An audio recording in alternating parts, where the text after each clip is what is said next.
So your legs say you can't go slower than this. Your bridle says you can't go faster than this. So you're kind of keeping her between your legs and your reins in that sense. And that right there, to me, that's just general, I'm feeling good, I'm going to throw a buck sort of naughtiness. Trouble is, she's big enough to unseat you if she really puts the power into it. When you feel that with her, yeah, absolutely. When you feel that with her, I might go on a little bit of a snake trail. You want the energy. You just don't want it to be expressed that way. Okay? Absolutely. And you're going to run into that. Go ahead and bend her around a little bit one way or another.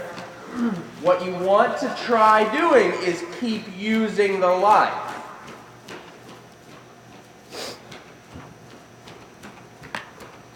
And this is why we drink, right? That's recorded. Perfect. Coffee. That's why we drink coffee. Now try not to, and this is going to be difficult to do, try not to brace in your stirrups. Okay? You can ride what she can give. You can't ride you bracing and pushing against it. So what if I just sit it? Absolutely. You just sit it. Okay? You want to ride it as though it was something you asked for. Okay? So right there, think about building up a little bit of energy. Hold her with your seat and with your hands if it gets to the hands point. And then release her into the trot. Like that, that's a little better. But you feel how afterwards you had to do a lot with your hands to say, okay, but here's where I want you, here's where I want you, here's where I want you. What you want to try doing is getting her really ready before the transition ever happens. Lift up right there on your inside rein. Yeah, something like that. Harvey Wallbanger. Yeah, and now release your hands, reach forward. Good.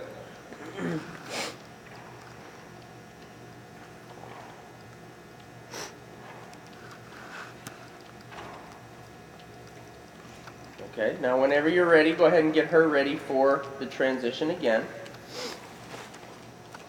The big thing that it looks to me like is you're going to just need to use the energy. Okay. You know, that's just kind of, It's quite different because out of the 2 years of having her, I've never had her like this. Okay. Well, maybe she's never felt this good.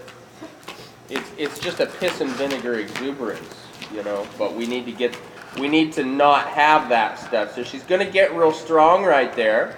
Yeah. Exactly. Try to untrack the hind leg when you do that. So when you're making your little snake trail serpentine, your little shallow serpentine, think about it being the hind end that's doing the work. Does that make sense? Yeah. So you want the hindquarters to step under. Rather than the shoulders stepping left and right, you want the haunches to kind of track left and right. So imagine as if you're doing a serpentine with a wheelbarrow. The back end of the wheelbarrow is the one that does the turning.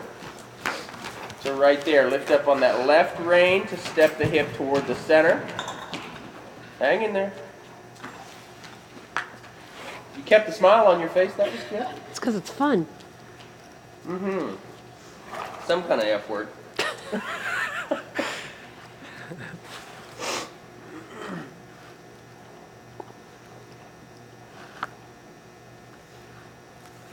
And what you want to be careful of, and I know it's easier for me to say because I'm standing here on the ground and you're sitting on top of the tornado, but what you don't want is to let her walk out of that. Okay. Right?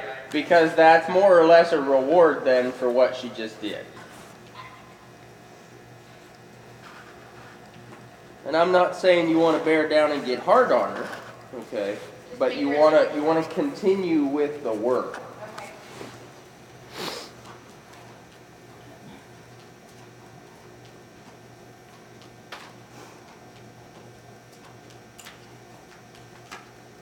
Yeah, so right there, just get her ready and release. Yes. That was a much better transition. Now think about the right rein controlling the right hind leg.